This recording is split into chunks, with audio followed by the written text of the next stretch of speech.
Жалпы білім беру пәндері кафедрасының аға оқытушысы Жарқынай Мейрамбаевна. Бүгінгі өтетін тақырыбымыз дәріс 3 әлеуметтанық зерттеудің дизайны мен әдіснамасы. Зерттеу дизайны жоспарлаудың негізі болып табылады. Зерттеу дизайны бұл зерттеудің алдына қойған сұрақтарына жауап алу үшін жасалған логикалық жоспары. Ол нені зерттеймін, қалай зерттеймін және қандай деректер қажет деген сияқты негізгі сұрақтарға жауап бере отырып өз зерттеу процесіне бағыт-бағдар береді.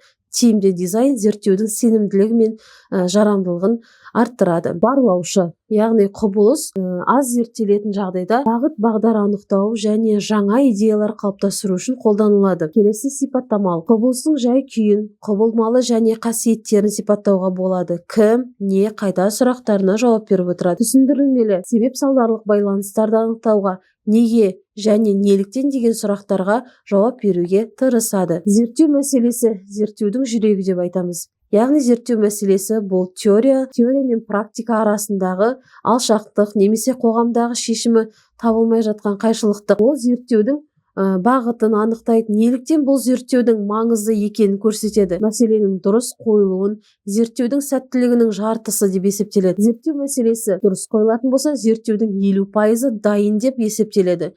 Зерттеу мәселесі екі негізгі түрі бар. Олардың әрқайсысы әртүрлі мақсаттарды көздейді. Ғылыми мәселе білімнің жеткіліксіздігі, белгілі бір саладағы ақпараттың немесе түсініктердің жоқтығы. Әлеуметтік көзқарас, әлеуметтік мәселе қоғамдағы нақты кері құбылыс немесе осы жағдайларға байланысты, мысалға жастар арасындағы жұмыссыздықтың өсуі, әлеуметтік теңсіздік немесе экологиялық мәселелерді біз әлеуметтік мәселе деп қарастырамыз. Болжамдар, алдын ала болжамдар дейтін болсақ, болжам бұл зерттеу мәселелерінің шешіміне қатысты алдын ала жасалған, теориялық негізге сүйенген және эмпирикалық тексеруді қажет ететін ғылыми болжам түрі. Ол зерттеудің басты идеясын құрайды және жиналған деректер арқылы растайды, немесе теріске шығарып отырады. Логикалық негізділік, тексеру мүмкіндігі және нақтылық деген осы үш саты бойынша өздері анықтамаларын беріп отырады. Айналымдар, өзгермейтін қасиеттер. Әлеуметтануда зерттеудің нысанын өзгеретін немесе әртүрлі мән қабылдайтын қасиеттерін айналымдар деп атайды. Олар зерттеу объектісі мен құбылыстарының арасындағы байланыстарды зерттеуге мүмкіндік береді.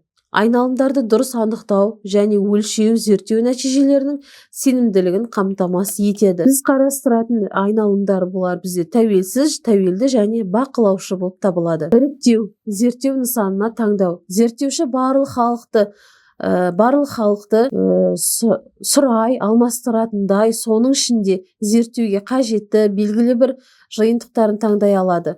Бұл процесс іріктеу деп аталады және оның мақсаты алынған нәтижелерді жалпыға топқа тарату мүмкіндігін қамтамасыз ету. Бас жиынтық, зерттеу нәтижесі таратылатын барлық немесе адамдар жиынтығы, мысалға Қазақстанның барлық студенттері немесе белгілі бір қаланың барлық тұрғындары деп алатын болсақ, бұл бізде бас жиынтық болып табылады. Іріктеу жиынтығы, бас жиынтықтан таңдалып алынған және оны зерттеуге тікелей қатысатын топтар айтамыз. Мысалға, осы тұрғындар арасынан құралған 1000 студент немесе 3000 қала тұрғыны деп бөліп алсақ болады. Негізгі әдістері ықтималды іріктеу. Әрбір қатысушының іріктеуге түсу мүмкіндігі бірдей болады. Нәтижені жалпылауға болады. Келесі ықтималдық емес іріктеу. Бұнда кейбір элементтерді таңдау мүмкіндігі белгілі емес, әдетте мақсатты топтар үшін қолданылып отырады. Сандық және сапалық әдістер екі негізгі парадигмаға бөліп қарастырады. Бұнда біздер сандық әдістер және сапалық әдістер. Мақсаты сандық әдістердің құбылыстың таралу ауқымын өлшеу статистикаларына деректерді алу, сонымен қатар қандай жиілікте деген сияқты сұрақтарға жауап іздеп отырады. Бұның өзіндік бір әдістері және артықшылықтары бар. Келесі сапалық әдістер.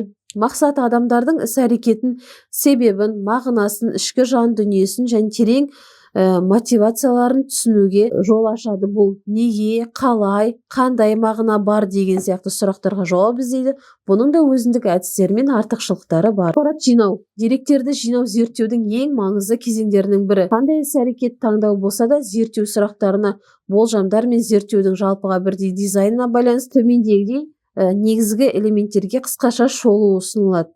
Бұл сұрау. Бірінші сұрау ең көп таралған сандық әдістердің бірі. Адамдардың пікірлерін, көзқарастарын, мінез-құлықтарын және демографиялық деректерін жинауына мүмкіндік береді. Анкеталық өзін-өзі толтыру немесе интервью, бетпе-бет, телефон арқылы тағы да басқа түрлерде интервью алулары жатады.